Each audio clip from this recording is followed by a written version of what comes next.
Selamat pagi, siang, sore, malam kepada Pak Wayan selaku dosen sistem ERP dan kepada teman-teman sekalian.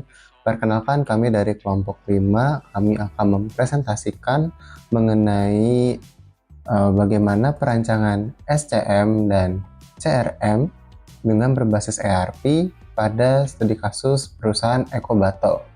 Di sini kami kelompok 5 beranggotakan saya sendiri Pankrasius Ara Wicaksono dengan NIM 2410512052. Kemudian di sini ada Erlis Krisdayanti Halawa dengan NIM 2410512007. Kemudian ada Nadia Rauli dengan NIM 2410512030. Dan kemudian yang terakhir ada Gerson Sebastian dengan NIM 2410512081. Selanjutnya akan dijelaskan oleh rekan saya.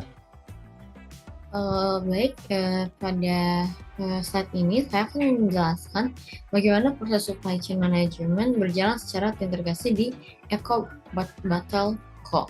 Nah, seperti yang kita ketahui bahwa perusahaan ini sudah menggunakan sistem ERP, sehingga seluruh aliran mulai dari material, informasi, hingga finansial bisa terhubung secara real time. Dan tujuannya diterapkan sistem ini adalah untuk meningkatkan efisiensi operasional dan sekaligus menjaga keberlanjutan bisnisnya.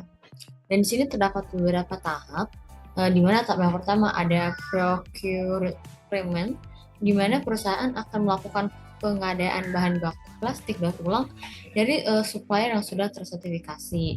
Dan proses ini melalui permintaan pembelian atau PR, kemudian dilanjutkan dengan purchase order.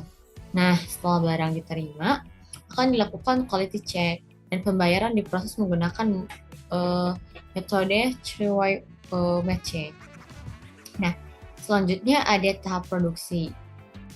Perencanaannya itu dilakukan berdasarkan demand forecast dan kapasitas mesin, di mana seluruh proses manufaktur dipantau secara real time untuk memastikan efisiensi dan akurasi biaya. Nah, kemudian pada proses warehouse dan inventory, produk jadi akan disimpan dengan sistem FIFO atau FIFO. Dan dengan sistem ini maka akan sangat mungkin perusahaan untuk memantau stok secara real time dan menghindari overstock maupun stock out. Kemudian yang di berikutnya ada tahap sales and distribution, di mana pesanan dari retail akan langsung dicek ketersediaan stoknya dan proses pengiriman akan dilakukan secara otomatis, termasuk pembuatan invoice serta penanganan return dan kredit memo jika diperlukan. Kemudian yang terakhir ada tahap reporting and analytic, di mana pada tahap ini seluruh data ERP akan dianalisis untuk menghasilkan KPI seperti cycle time, inventory turnover, dan on-time delivery.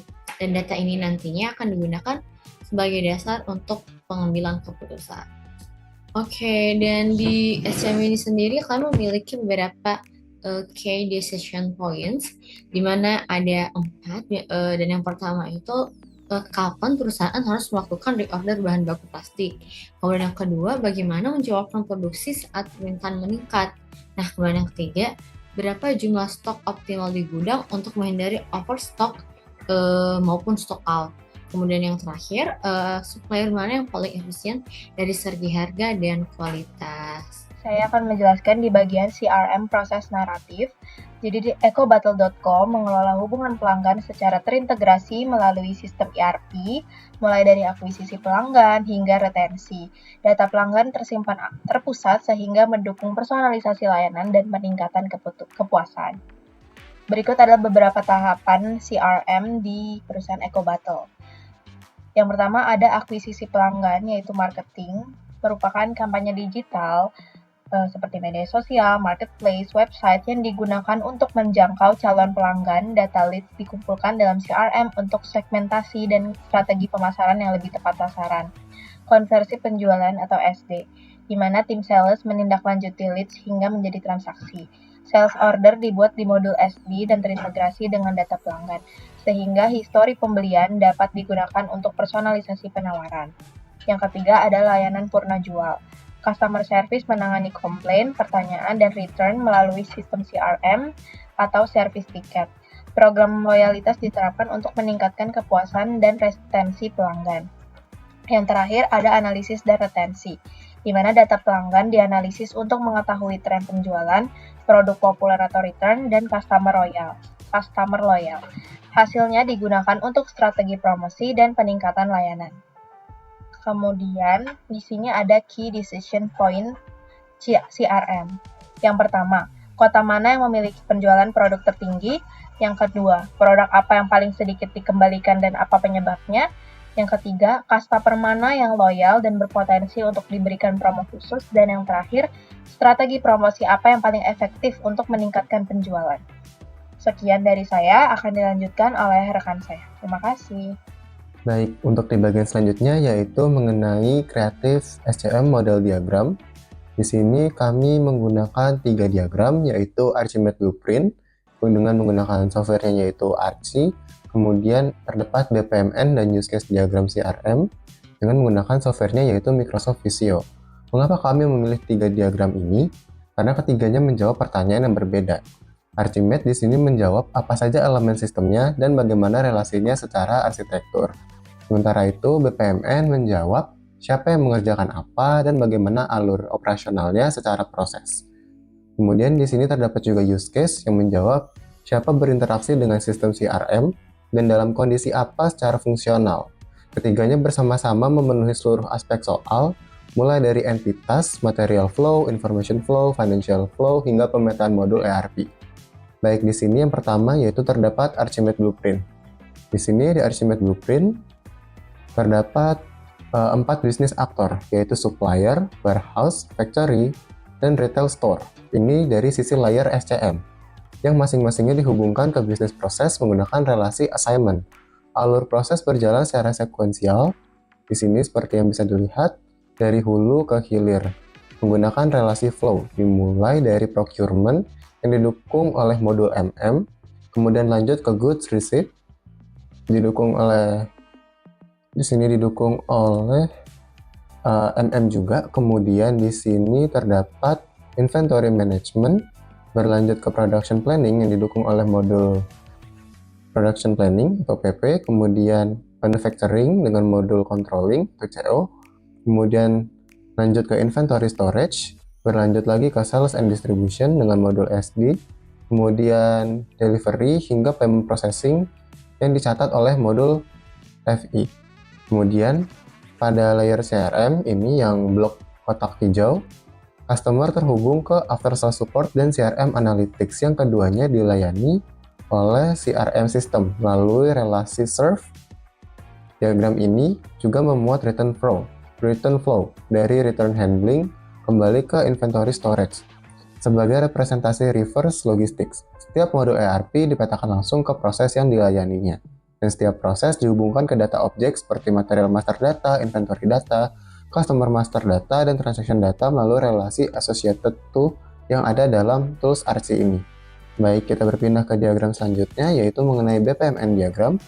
Di diagram kedua ini kita punya 4 swim lane, yaitu supplier, ERP system, warehouse and factory, dan customer.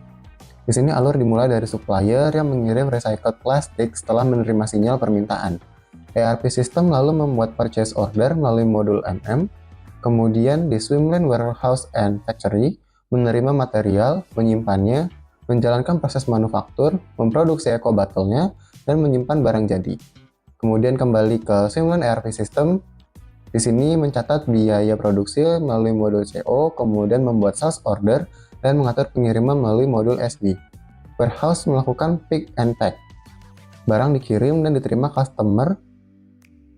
ERP, generate invoice. Di swimlane ERP ini ada generate invoice, kembali ke swimlane ERP, kemudian lanjut kembali ke swimlane customer, yaitu customer melakukan pembayaran atau make payment. Setelah pembayaran terdapat decision atau gateway, apakah produk sudah oke atau sudah memenuhi kriteria dari customer tersebut. Jika produk diterima dengan baik, proses selesai dengan end event order fulfilled. Di sini ada bagian yang end. Kemudian jika tidak, customer mengajukan komplain. ERP memproses return melalui modul FI. Kemudian di sini ada gateway, decision, refund, or replace yang menentukan penyelesaian akhir. Apakah barang refund yang langsung mengakhiri proses atau penggantian barang yang dikirimkan secara terpisah kepada pelanggan, di mana di payment ini kedua proses tersebut merupakan dua proses yang terpisah. Kemudian lanjut ke diagram selanjutnya, yaitu use case diagram CRM. Di sini terdapat 3 aktor, yaitu customer service, dan sales admin. Customer di sini dapat melakukan place order, track order, submit complaint, request return, dan view promotion. Setiap place order wajib memicu send notification melalui relasi include. Sementara view promotion di sini dia bersifat opsional, extend ke place order. Kemudian setiap request return yang dilakukan oleh customer wajib melalui validate return request terlebih dahulu sebelum diproses lebih lanjut oleh customer service. Customer service menangani komplain dan return, di mana keduanya secara wajib memperbarui data pelanggan melalui update customer record. Kemudian di sini di sebelah kanan terdapat sales admin mengelola pesanan, manage order, inventaris, dan laporan dengan generate reports yang dapat diperkaya secara opsional atau extend dari manage customer data. Jadi ya ini bisa dapat data dari manage customer data jikalau memang dibutuhkan dalam pembuatan report tersebut. Secara keseluruhan, ketiga diagram ini membentuk satu ekosistem dokumentasi yang saling melengkapi.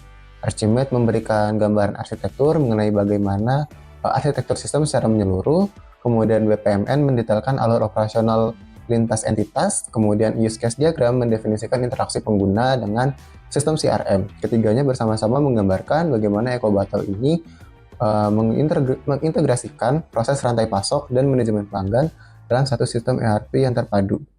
Baik, untuk selanjutnya akan dilanjutkan oleh rekan saya. Baik, di sini pada tahap selanjutnya saya akan membahas mengenai implementation roadmap, di mana pendekatan yang kita pakai sendiri itu adalah phase approach, di mana implementasinya itu nanti akan dibagi menjadi beberapa fase, di mana fase yang pertama sendiri adalah fase foundation atau yang akan menjadi fondasi sistemnya, yaitu modul yang akan kita implementasikan yaitu material management dan juga sales and distribution, di mana fokusnya pada bagian ini itulah membuat core dari SCM dan juga CRM-nya nanti. Lalu ada juga phase yang kedua, production. Ini di sini akan menggunakan modul production planning dan juga controlling, di mana fokusnya itu akan berada pada automation dan juga cost control pada bagian productionnya nanti. Dan juga ada phase yang terakhir yaitu intelligence, di mana modul yang kita pakai itu adalah financial integration dan juga CRM analytic, di mana fokusnya itu adalah membuat financial integration dan juga insight bagi perusahaan untuk mengambil langkah ke depannya.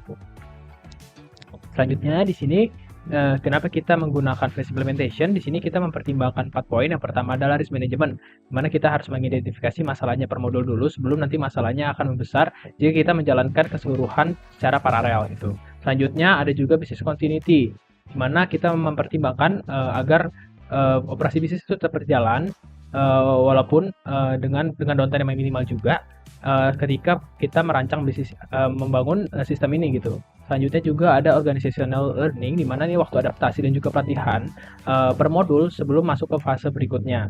Dan terakhir adalah budget efisiensi. Dengan menggunakan phase implementation ini, kita dapat mengefisienkan pengeluaran dan juga cash flow dari perusahaan sehingga tidak langsung membengkak pada awal pembangunan sistem.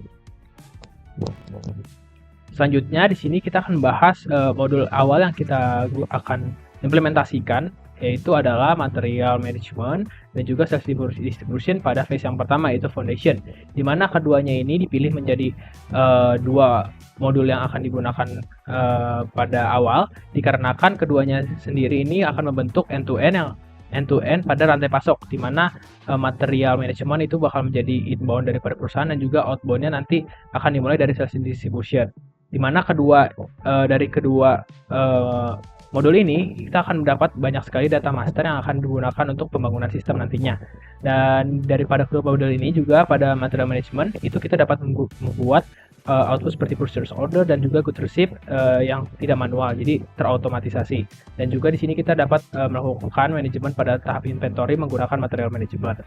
Selanjutnya untuk modul sales and distribution, di sini kita bisa menghasilkan sales order dan juga delivery document sehingga ini menjadi automation dan juga tidak menggunakan manual lagi pada bagian modul sales and distribution. Dan juga ini merupakan touchpoint pertama dari customer juga, sales and distribution, sehingga ini bakal penting nantinya pada implementasi sistem modul-modul selanjutnya. Oke, selanjutnya kita akan masuk ke key challenge-nya, di mana di sini kunci tantangan pada awalnya itu adalah data migration dan juga kualitas dari datanya. Di mana kalau kita mempunyai data master yang tidak konsisten seperti redundant dan juga datanya kotor, itu pasti akan menjadi kesalahan nantinya atau masalah nantinya pada sistem yang kita buat seperti kesalahan stok ataupun invoice nantinya. Di sini solusi yang kami rancang yaitu pertama adalah kita akan memilih sebuah data champion per data departemen. Jadi memilih beberapa karyawan yang nantinya akan berfokus pada pembersihan data. Lalu kita ada staging environment, di mana setiap data yang nantinya sudah dibersihkan atau sudah bagus itu bakal dites dulu pada sandbox ERP apakah data itu bagus atau tidak sebelum masuk ke tahap production nantinya. Dan juga ada data di sini adalah solusi uniknya dari kita yaitu adalah data validation competition, di mana nantinya setiap divisi itu bakal berlomba-lomba untuk memperbaiki data mereka sehingga nanti kecepatan daripada perbaikan datanya sendiri itu akan meningkat, dan untuk produk tim yang menang nanti akan diberikan insentif seperti hadiah dan lain-lainnya. Selanjutnya juga ada data quality checklist, di mana data ini bakal dicek kualitasnya dengan minimal requirement-nya itu ada 5 field per master agar data itu menjadi efisien dan tidak memakan banyak sekali resource nantinya. Dan selanjutnya di sini KPI yang kita ambil pada phase pertama yaitu yang pertama adalah purchase to pay cycle time, di mana definisinya itu waktu pembuatan purchase order dikurang dengan pembayaran ke supplier setelah diproses. Dengan formulanya itu tanggal pembayaran itu selesai dengan tanggal PO yang dibuat. Jadi rata-rata keseluruhan transaksi, di mana targetnya itu kurang dari 14 hari untuk outputnya, dan juga modul pengukurannya itu menggunakan modul management dan juga financial integration. Jadi automatization pada bagian MM dan juga FI-nya. Lalu frekuensi reviewnya itu kita melakukan review selama 3 bulan pertama, lalu akan dinaikkan menjadi kebulanan.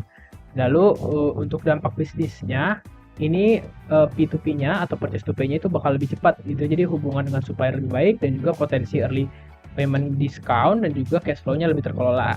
KPI tambahan yang kami sarankan untuk perusahaan ini adalah order to cash, di mana cycle ini bakal fokus pada bagaimana sisi kerja CRM nantinya pada waktu penerimaan sales order hingga pembayaran nanti ke pelanggan yang akan diterima kurang dari 10 hari kerja.